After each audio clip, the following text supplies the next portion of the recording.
Welcome to my mini ব্লগে জানাই বন্ধুরা আপনাদের অনেক অনেক শুভেচ্ছা। কারণ দুঃখটা একান্ত ব্যক্তিগত, সুখটা সবার কাছে শেয়ার করা যায়। তো যাই হোক, আগামী জন্মে যেন মনটা আমার পাষাণ করে আর কি, পরের জন্য যেন আমি দুঃখ প্রকাশ না করতে পারি।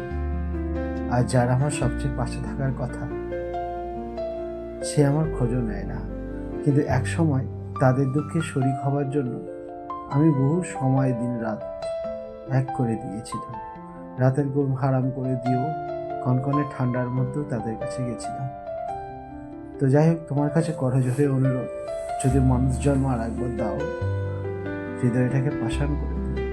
কারণ আজ আমার বাবা খুবই অসুস্থ, হাত জল ছেড়েছে, আজ 7 দিন হলো। তো যাই হোক, এমন একটা নায়ের মধ্যে আমি চলে আছি যে মন খুলে না কাঁদতে পারি, কারণ বাড়িতে অসুস্থ মা, আর না মন খুলে হাসতে পারি। আছে পাড়ার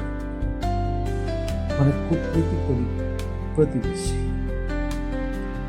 ঠিক আছে, এরা জীবনে আমার কোনো ভালো চায়নি।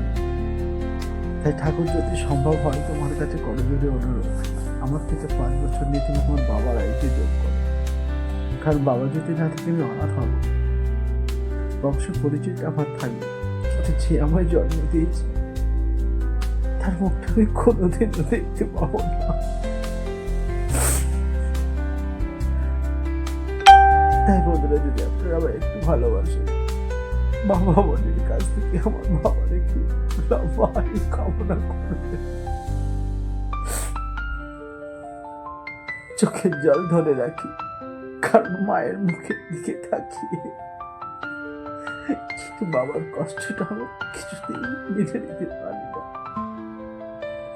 দুঃখ কোন জায়গায় জানো?